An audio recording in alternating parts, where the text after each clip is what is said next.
Bab 396. Masa memandang Zeke dengan ngeri. Memukul kepala sekolah, apakah orang ini gila? Semua orang tahu kepala sekolah memegang otoritas signifikan atas sistem pendidikan.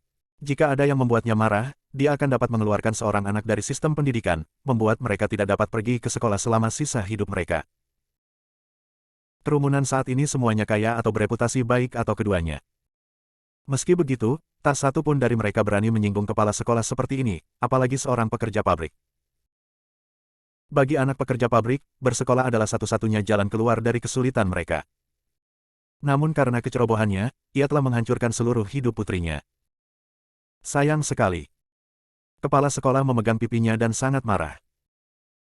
Saya, dipukul oleh seorang pekerja pabrik belaka, di depan semua siswa dan orang tua ini. Betapa memalukan. Aku tidak tahan lagi. Dia meraung, dasar bajingan. Kamu menggali kuburanmu sendiri. Menurutmu bagaimana aku membuat rantai taman kanak-kanak bermerek ini? Aku membuatnya dengan pengaruh dan otoritas yang aku miliki atas sistem pendidikan. Aku akan mengeluarkan putrimu dan mencegahnya pergi ke sekolah. Tidak, aku akan mengusir semua anak teman dan kerabatmu. Keturunanmu hanya akan bisa melakukan pekerjaan konstruksi dan pabrik selama sisa hidup mereka. Aku akan memberimu kesempatan sekarang. Merendahlah di hadapanku dan minta maaf. Kalau tidak, jangan salahkan aku karena kejam. Dia menggeram. Zeke mencibir dan menjawab, benarkah, sekarang? Saya ingin melihat seberapa besar kekuatan yang Anda miliki atas sistem pendidikan. Oh, aku juga harus mengambil kesempatan ini untuk membuang apel busuk sepertimu. Kepala sekolah menggeram, kamu ingin melibatkan teman-temanku dari sistem pendidikan. Apa yang kamu rencanakan, melempari mereka dengan batu bata? Aku bahkan tidak membutuhkan teman-temanku dari Kementerian Pendidikan untuk berurusan denganmu. Temanku yang biasa manapun bisa membunuh orang sepertimu.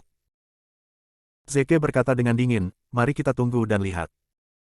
Kepala sekolah mengeluarkan teleponnya dan memutar satu set nomor telepon. Halo, kakak. Di mana kamu? Bisakah kamu datang ke taman kanak-kanak? Seorang pria baru saja memukulku. Tolong bantu aku. Para penonton mencoba membujuk Zeke untuk menyerah. Anak muda, berpikir dua kali sebelum bertindak. Anda harus segera meminta maaf kepada kepala sekolah. Aku bisa menjamin apa yang dikatakan kepala sekolah itu benar. Dia benar-benar memiliki banyak otoritas atas sistem pendidikan. Jika dia ingin putrimu pergi, dia bisa melakukannya dengan mudah. Itu benar. Untuk anak dari keluarga sepertimu, belajar adalah satu-satunya jalan keluar. Jangan membuang masa depan anakmu karena kepanasanmu. Zeke menjawab dengan sungguh-sungguh, sistem pendidikan adalah untuk mengolah masa depan negara kita. Jika ada apel buruk dalam sistem pendidikan yang mengajari anak-anak kita hal-hal yang salah, bagaimana kita bisa berbicara tentang masa depan negara kita? Hari ini, aku harus membuang apel busuk ini, kata Zeke dengan sungguh-sungguh. Kerumunan tidak tahu bagaimana harus bereaksi. Pemuda ini gila. Dia bahkan tidak dapat menghidupi dirinya sendiri, namun dia masih peduli dengan urusan nasional dan mengancam untuk menghapus apel yang buruk. Ini adalah tipikal orang yang menggigit lebih dari yang bisa dia kunyah dan terlalu ambisius. Segera, Audi A6 melambat dan berhenti di dekatnya. Saat pintu mobil terbuka, seorang pria gemuk keluar dari mobil. Melihat siapa itu, Zeke hanya bisa sedikit mengernyit. Betapa kecilnya dunia. Orang yang datang adalah pengejar Summer Mills, Humpty. Ini adalah penguatan yang dipanggil kepala sekolah. Dalam kata-kata daun Castaneda, kamu pikir kamu siapa? Anda bahkan tidak bisa memegang lilin untuk saudara ipar saya Zeke. Kepala sekolah menyambut Humpty dengan keluhan. Saudara Humpty, Anda harus membantu saya hari ini. Bajingan ini mendorongnya terlalu jauh. Idiot buta mana yang berani menggertak saudara perempuanku? Apakah dia lelah tetap hidup? Seru Humpty. Kepala sekolah menunjuk Zeke dan menjawab, ini dia. Tatapan Humpty mengikuti arah jarinya dan mendarat di Zeke. Setelah menyadari siapa itu, dia hanya bisa mencibir berulang kali. Zeke Williams. Haha. Aku tidak menyangka akan bertemu denganmu di sini. Lama tidak bertemu, bagaimana kabarmu? Bab 397. Zeke melirik Humpty. Tenang. Puff. Haha. Kerumunan tidak bisa menahan tawa. Kau sialan. Wajah Humpty cemberut. Nyaman. Apakah Anda pikir saya sialan menyapa Anda? Kepala sekolah marah. Huff, lidahmu hanya tajam. Biarkan aku mencerahkanmu. Kakakku di sini telah mengontrak restoran dari kelompok besar yang tak terhitung jumlahnya dan bahkan lembaga pemerintah. Dia memiliki jaringan kontak yang luas dan menonjol di dunia bawah. Hamti dapat menghancurkanmu hanya dengan meminjam sedikit kekuatan dari teman-temannya. Hamti melanjutkan, mengapa repot-repot meminjam kekuatan dari teman-teman saya untuk menangani sampah ini? Saya sendiri cukup untuk menghancurkannya berkeping-keping. Z.K. Williams, Anda datang ke sini untuk menjemput anak Anda, kan? Haha, saya tidak menyadarinya. Kamu sudah menikah dan punya anak. Kepala sekolah dengan cepat menjawab, ya, dia datang ke sini untuk menjemput anaknya. Anaknya miskin dan tidak berotak. Saya sudah mengusirnya. Hamti semakin senang setelah mendengar itu. Katakan padaku, jika Summer tahu kau punya keluarga dan masih mengejarnya, apakah dia akan membencimu seumur hidupmu? Zeke pura-pura gugup dan menjawab, pergilah. Jika kamu berani memberitahunya, aku akan membuatmu berharap kamu mati. Hamti tertawa terbahak-bahak. Ini membuatku ingin menunjukkan padamu jika aku berani memberitahunya. Huff, aku tidak hanya akan memberitahunya kau punya keluarga, tapi aku juga akan memberitahunya bahwa kaulah yang menjebak ibunya Ruby Baxter karena menerima murid-muridnya. Suap. Zeke angkat bicara, omong kosong, ini fitnah. Hamti membalas, kita akan segera mengetahui apakah ini fitnah atau tidak. Saat dia mengatakan ini, Hamti mengeluarkan teleponnya dan menelepon Summer. Musim panas, bawa ibumu ke TK Wisdom Isle. Aku sudah menangkap orang yang menjebak ibumu. Kami akan mengembalikan kepolosan ibumu hari ini. Oke, cepat. Ketika dia menutup telepon, Hamti mengacungkan jari tengah ke Zeke. Untuk orang yang akan mati, ada kata-kata terakhir. Zeke mengabaikan Hamti dan mengeluarkan ponselnya sendiri untuk menelepon Tit. Waktunya masuk. Datanglah ke TK Wisdom Isle. Memanggil untuk diselamatkan.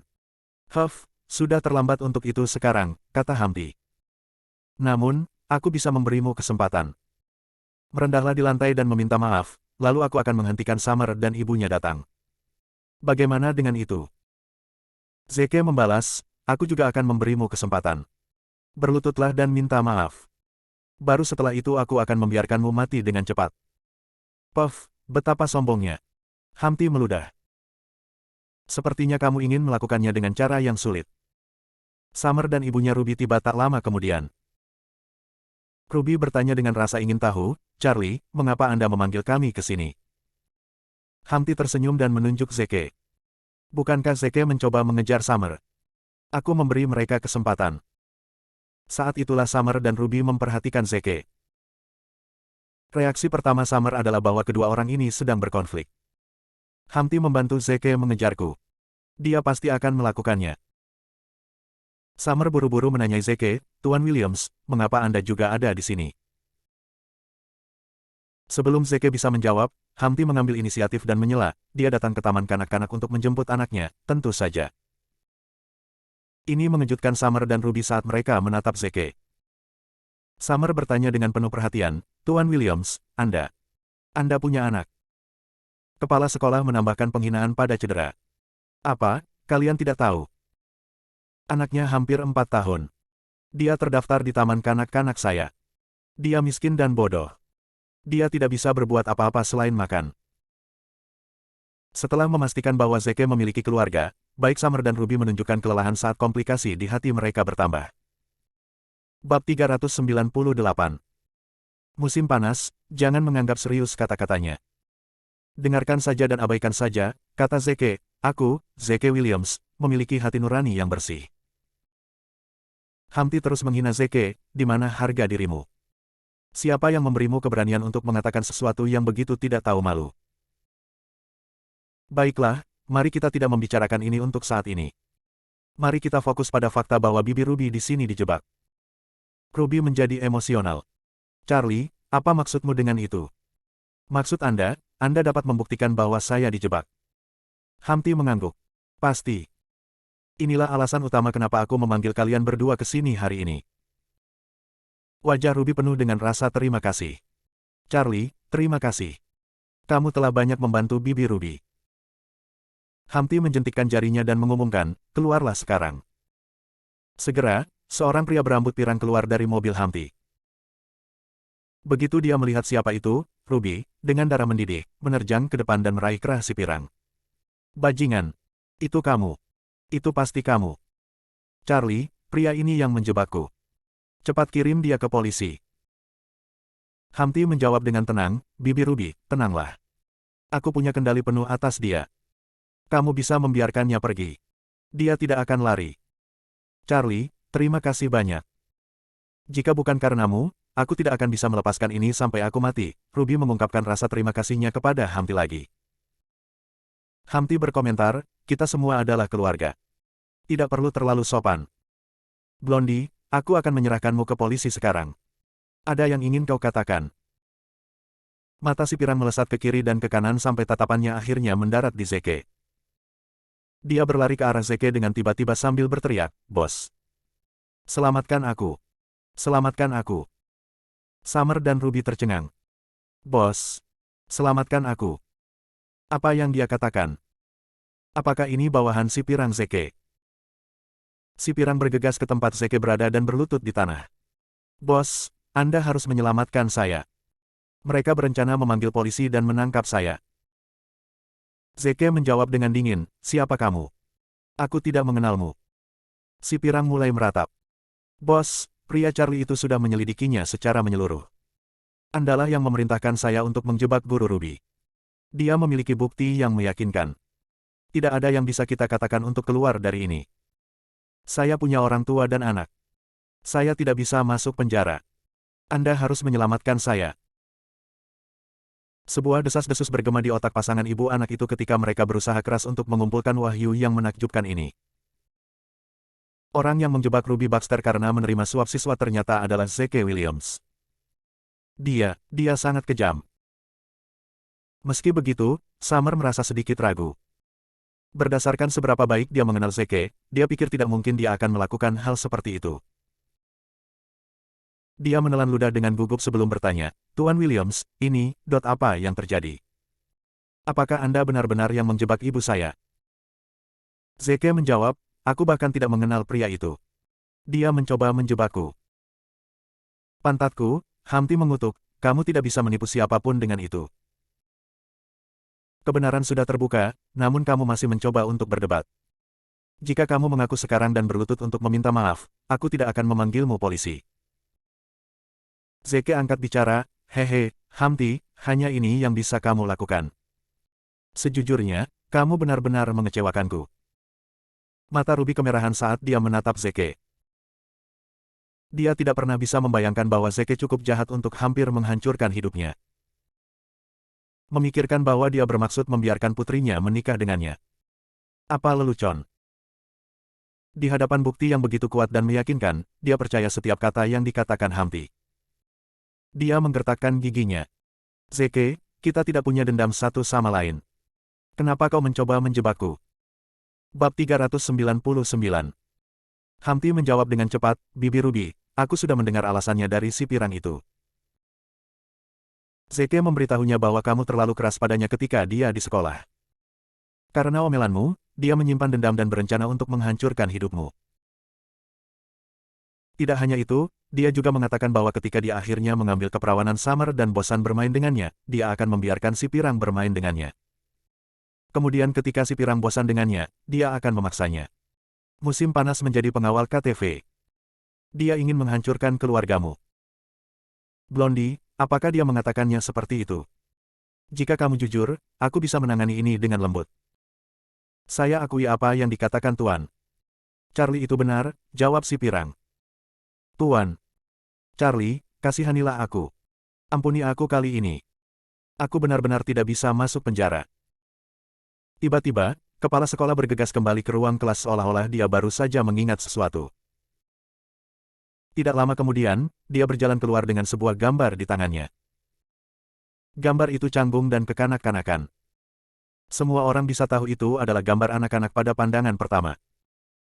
Dalam gambar, ada dua pria dan seorang wanita memegang tangan seorang gadis kecil dan tersenyum. Kepala sekolah menjelaskan, saya meminta anak-anak untuk menggambar keluarga mereka sendiri dan putrinya Sharon membuat gambar ini. Putrinya memberitahu saya bahwa dia memiliki 2 ayah dan seorang ibu. Dari apa yang saya lihat, Williams membagikan wanitanya kepada pria lain untuk uang atau kekuasaan. Pria yang memiliki hubungan berantakan seperti ini tidak ragu untuk menjual Summer ke KTV, cibirnya. Kerumunan menjadi gila ketika mereka mendengar ini. 2 pria dan seorang wanita. Berita yang meledak-ledak. Gigi Ruby hampir hancur oleh seberapa keras dia menggertakkannya. Williams, brengsek. Kamu binatang. Bukankah aku kasar padamu di sekolah karena aku berharap kamu memiliki masa depan yang menjanjikan? Dia berteriak. Sepertinya aku telah menetapkan harapan yang terlalu tinggi padamu. Seorang mantan narapidana harus tinggal di penjara selamanya. Tidak peduli berapa banyak pendidikan yang mereka terima, macan tutul tidak dapat mengubah tempatnya. Aku tidak peduli jika kamu membalas dendam pada saya, tetapi mencoba untuk menghancurkan hidup putri saya. Untuk berpikir bahwa saya akan membiarkan putri saya menikah dengan Anda sebelumnya. Saya benar-benar buta. Ruby berteriak marah. Wajah Summer juga menunjukkan ekspresi cemas, dan matanya sedikit merah. Meskipun dia mempercayai Zeke, semua yang dikatakan si Piran didukung oleh bukti dan fakta, membuatnya mempercayai kata-katanya sampai batas tertentu. Kerumunan di sekitarnya juga bergabung dalam perang salib melawan Zeke.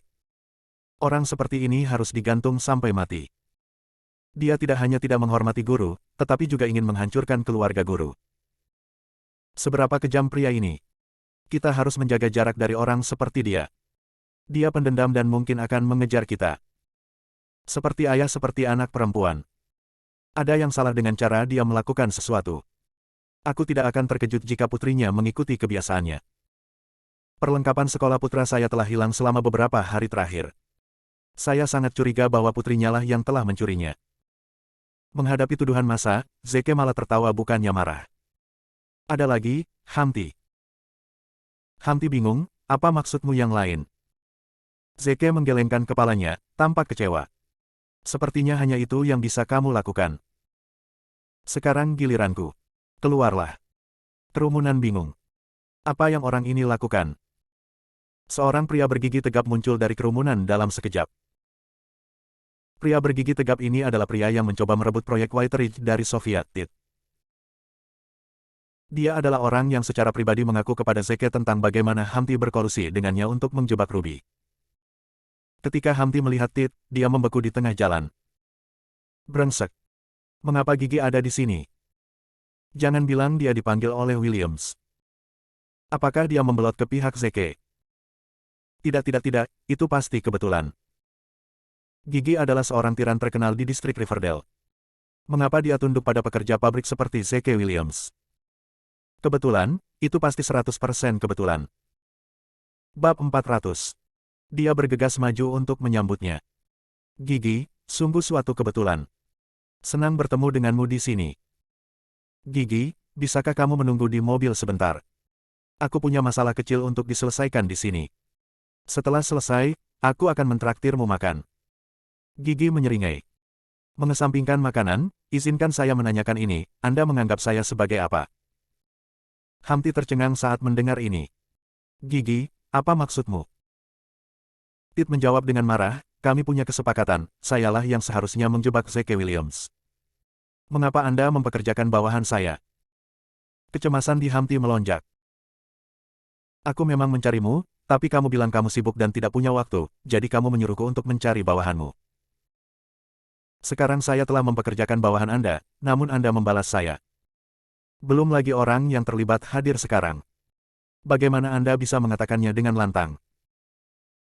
Dia pura-pura bingung dengan pernyataan Tit. Gigi, aku tidak mengerti maksudmu. Bagaimana kalau kamu tetap di mobil dan menunggu sampai aku selesai? Kita bicarakan ini nanti. Gigi menggelegak. Kamu tidak mengerti. Aku akan membuatmu mengerti.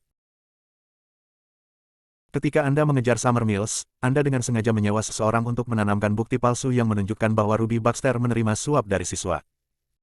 Kemudian Anda ingin mencari kesempatan untuk mengembalikan kemurnian Ruby Baxter. Ini akan membuatnya berhutang budi kepada Anda, sehingga memungkinkan dia untuk memberikan putrinya, Summer Mills untuk menikahkan denganmu. Namun demikian, Anda tidak melihat Zeke Williams menerobos masuk ke dalam skema Anda. Anda hanya berimprovisasi dan menyalahkan kejahatan ini padanya. Kami awalnya memiliki kesepakatan, saya akan menjadi orang yang menjebak Zeke Williams sendiri. Mengapa Anda mempekerjakan bawahan saya sebagai gantinya? Gigi merengut. Kerumunan langsung gusar. Mungkin ada sisi lain dari kebenaran. Ada kemungkinan bahwa pelaku yang ada di benak mereka adalah orang baik, dan Tuan Charlie yang muncul sebagai orang baik, bisa jadi dalang dan biang keladi di balik semua ini. Ruby menatap Humpty dan memberinya pertanyaan, Charlie, apakah yang dia katakan itu benar? Humpty segera mengajukan argumen, Bibi Ruby, jangan dengarkan omong kosongnya. Aku bahkan tidak mengenalnya. Ruby meragukan apa yang dia katakan. Mengapa kamu memanggilnya Tit jika kamu bahkan tidak mengenalnya? Humpty mencoba membujuknya. Aku hampir tidak mengenalnya. Gigi menyela, kamu hampir tidak mengenalku. Itu omong kosong. Ingat ketika kamu datang kepadaku untuk menyelesaikan masalahmu. Kamu bahkan menawarkan nyonyamu kepadaku. Bagaimana kamu bisa mengatakan bahwa kamu hampir tidak mengenalku? Wow. Kerumunan menjadi liar. Itu adalah berita lain yang mengejutkan. Film, hari ini keluar dari dunia ini. Gigi kemudian melirik si pirang. Blondie, menurutmu apa yang sedang kau lakukan? Beraninya kau merebut pekerjaan bosmu. Kita sudah sepakat bahwa akulah yang akan mengambil tugas menjebak Williams. Si pirang ketakutan dan tanpa sadar berkata, Gigi, apakah kamu lupa? Tuan Charlie memang memanggilmu ke sini sejak awal. Tapi kamu mengatakan kepadanya bahwa kamu sibuk dan tidak punya waktu, jadi kamu memintanya untuk mencariku. Tolong. Gigi tiba-tiba menepuk dahinya. Ya ampun, lihat otakku yang besar ini. Bagaimana aku bisa melupakannya? Hal seperti itu memang terjadi.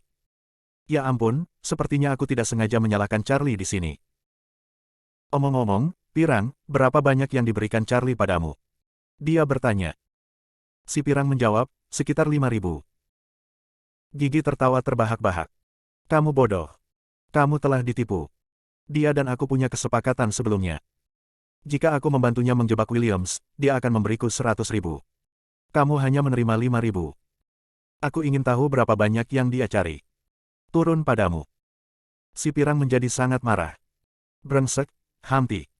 Kamu punya nyali untuk menipuku. Gigi bergumam, lupakan saja. Aku tidak terlibat dalam masalah ini lagi. Charlie, aku salah menyalahkanmu. Ini salahku. Aku akan minta maaf padamu lain hari.